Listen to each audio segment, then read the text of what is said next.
ప్రజలకు ప్రభుత్వం పేద ప్రజల పక్షపాతంగా ఉండి రేషన్ కార్డు ఇచ్చిందని ప్రభుత్వం చేపడుతుంది. ఈ ప్రభుత్వం అనేది చాలా స్పష్టంగా వివరించినందుకు గౌరవనీయులు నాగల సత్యనారాయణ గారు జిల్లా గ్రంథాలయ సంస్థ చేపడుతున్నారు.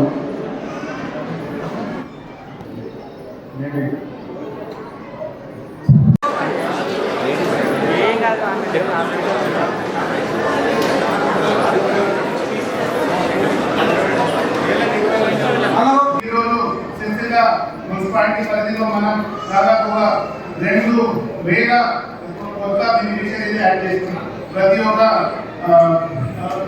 కుటుంబంలో దాదాపుగా 6 నుంచి 7 మంది ఉన్నారు. దీంతో పాటు మెంబర్ ఎడిషన్ అంటే 4000 మంది మనం యాడ్ కూడా చేస్తున్నాం. సో మొత్తం కలిపి దాదాపుగా 21,000 మందికి ఇక్కడ యాడ్ చేస్తున్నాం సిరిసిల్ల మున్సిపాలిటీలో. కానీ ఒక డేటా మీకు చెప్పాలంటే సిరిసిల్ల మున్సిపాలిటీ మొత్తం జనాభా 90,000 ఉంది. 90,000 దాదాపుగా జనాభా ఉంది. ఈ 90,000 జనాభాలో ఈ రోజు రేషన్ కార్డు మనం 21,000 మందికి ఇస్తున్నాం. సో దాదాపుగా 25% మందికి రేషన్ కార్డు లేకుండా. సో ఇక్కడ ఒక ఇంపార్టెంట్ పాయింట్ ఏమంటే రేషన్ కార్డు మాత్రమే కాదు, రేషన్ కార్డు ఒక గేట్వే ఉంది మీకు ప్రతి ఒక్క సంక్షేమ పథకంకి ఎంటర్ అవ్వడానికి. ఎందుకంటే రేషన్ కార్డు ఉంటేనే మీకు ఆరోగ్యశ్రీ వస్తుంది. ఆరోగ్యశ్రీ అంటే ఎవరికి ఇబ్బంది అయింది హెల్త్ పరంగా ఇబ్బంది అయితే మీకు ఆరోగ్యశ్రీ కావాలంటే ఖచ్చితంగా రేషన్ కార్డు ఉండాల్సింది. అదేవిధంగా పెన్షన్ కావాల్సి ఉంటే రేషన్ కార్డు కావాల్సి ఉంటుంది. అదేవిధంగా మీకు కొత్త ఇంద్రమ్మ ఇల్లు కానీ ఏదో 2 BHK కానీ అది కావాల్సి ఉంటే రేషన్ కార్డు కావాలి. పాస్పోర్ట్ కావాలంటే రేషన్ కార్డు కావాలి. అదేవిధంగా ప్రతి ఒక్క చిన్న నుంచి PM central government scheme, state government scheme ఏదైనా సంక్షేమ పథకంలో మీకు ఇంక్లూడ్ అవ్వాలంటే రేషన్ కార్డు కావాలి. కానీ 25% మంది ఈ దూరం ఉంది సిరిసిల్ల మున్సిపాలిటీలో ప్రతి ఒక్క సంక్షేమ పథకంలో. ఓన్లీ 75% మంది ఇప్పుడు ప్రతి ఒక్క సంక్షేమ పథకంలో ఇంక్లూడ్ ఇంతకుముందు ఉంది. సో ఈరోజు ఇంకో మాట మీకు చెప్పాలి. ఇది ఈ రోజు ఇచ్చాము దాదాపుగా 21,000 మంది అనే కాదు, ఇది ఒక నిరంతర ప్రక్రియ. ఇది సపోజ్ ఒకవేళ కొంతమంది ఇప్పుడు రాకపోవచ్చు, కొంతమంది ఆల్రెడీ దాదాపుగా 2,000 మందికి ఆల్రెడీ రేషన్ కార్డు ఉన్నాయి. ఎవరికి రాకపోతే దయచేసి మీ సేవా సెంటర్లో వెళ్ళండి, కొత్త రేషన్ కార్డు కోసం అప్లై పెట్టండి. ఇప్పుడు ఇది ఫైనల్ కాదు, ఇది ప్రతిరోజు ఇది అప్డేట్ అయితే ఉంటుంది. కొత్త వాళ్ళకి ఖచ్చితంగా వస్తుంది, ప్రతి ఒక్క వ్యక్తికి వస్తాయి. సో మీ అందరికీ శుభాకాంక్షలు. ఎందుకు అంటే ప్రతి ఒక్క వ్యక్తి ఇప్పుడు స్టేట్ గవర్నమెంట్ సెంట్రల్ గవర్నమెంట్ ఏదైనా సంక్షేమ పథకం ఏదో వెల్ఫేర్ స్కీమ్ ఉంటే దీని మీద మీరు ఈ రోజు నుంచి యాడ్ అయిపోయారు.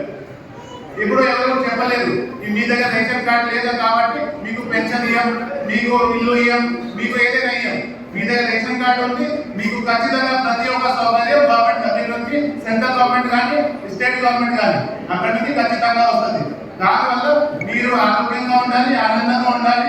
అది చెప్పు మీకు జిల్లా ఎలక్ట్రిసిటీ తరఫున థ్యాంక్ యూ, నమస్కారం.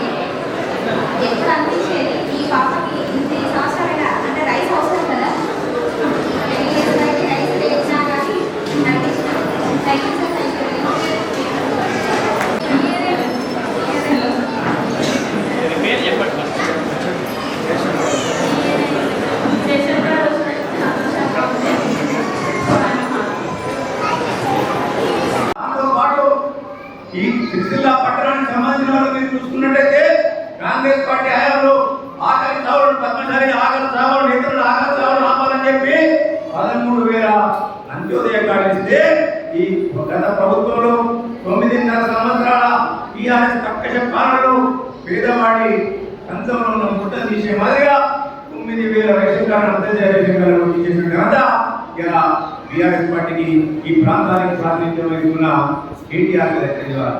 కానీ మనం చూడలే కూడా కులాలకు అతీతంగా, మతాలకు అతీతంగా, పార్టీలకు అతీతంగా కులానికి మతానికి ఆకలికి సంబంధం లేదు. ఆకలి ఎవరికైనా ఆకలే. కాబట్టి అందరికి కూడా రేషన్ కార్డు ఇవ్వాలని చెప్పి ఒక్కరు కూడా రేషన్ కార్డు ఇవ్వడం జరుగుతుంది కదా.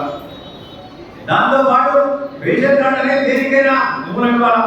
ఇంతకుముందు అనేక మంది మిత్రులు చెప్పిన వాళ్ళ ఫీజు రీయింబర్స్మెంట్ కావాలంటే రేషన్ కార్డు కావాలి, ఆరోగ్యశ్రీ కార్డు కావాలంటే రేషన్ కార్డు కావాలి.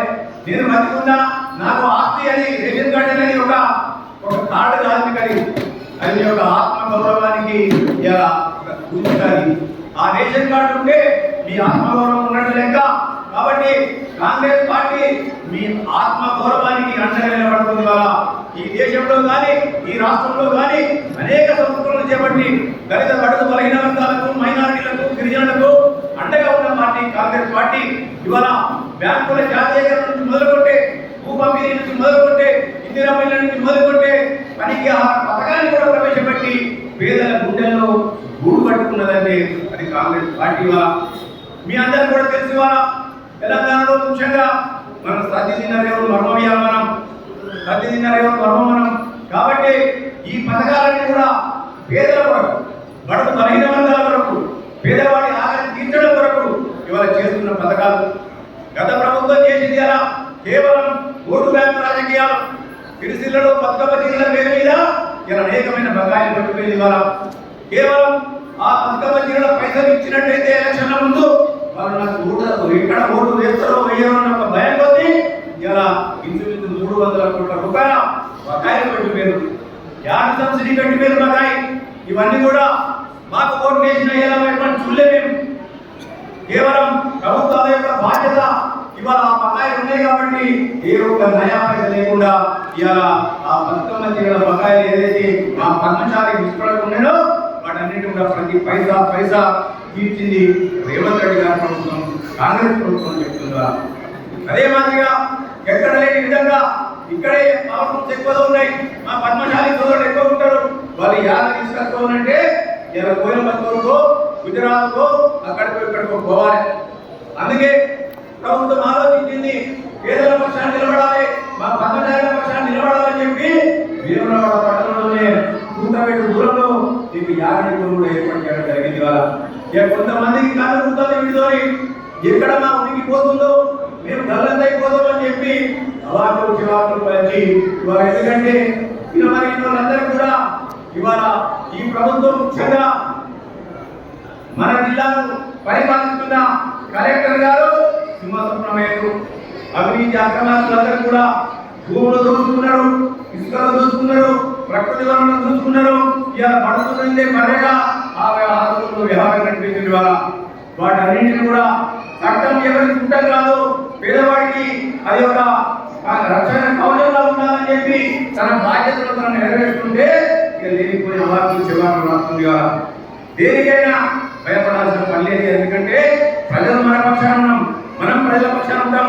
ఎందుకంటే మనం స్వచ్ఛమైన మనసుతో ఏ పని చేసినా అది ప్రజలకు చేరుతుంది. కాబట్టి ఎటువంటి అవాకులు చివాకులు చేసినా ఇలా ఎవరు కూడా అతిరేది లేదు, బెదిలేదు. ఎందుకంటే నిస్వార్థంగా ఈ ప్రజల పక్షాన ఉండడానికే ఈ ప్రభుత్వం ఉంది, యనమల రేవంత్ రెడ్డి గారి ప్రభుత్వం ఉంది, ఈ ప్రజాపాలన ప్రభుత్వం ఉంది. కాబట్టి ఇవాళ మరొకసారి మీ అందరూ కూడా కృతజ్ఞతలు తెలియజేస్తూ ఈ యొక్క యనమల రేవంత్ రెడ్డి గారు ఏదైతే ఒక ప్రజలకు అందుబాటులో ఉండాలి, పేదవాడికి ఇల్లు ఉండాలని చెప్పి ఇందిరమ్మ ఇల్లు, ఇలా పేదవాడికి రేషన్ కార్డు ఉండాలని చెప్పి ఈ యొక్క కొత్త రేషన్ కార్డు, దాంతోపాటు ఆరోగ్యశ్రీ 10 లక్షలకు పెంచడము, దాంతోపాటు ఈ రాష్ట్రంలో 1 కోటి మంది మహిళలను కోటీశ్వరులు చేసే దిశగా ఇవాళ ఏదైతే ఈ ప్రజాప్రభుత్వం ఇవాళ నిర్ణయాలు తీసుకుందో ఆ నిర్ణయాలను ఒక్కొక్కదాన్ని కూడా తప్పకుండా మన కలెక్టర్ గారు ఇలా ఇక్కడ నిర్వర్తిస్తుంది.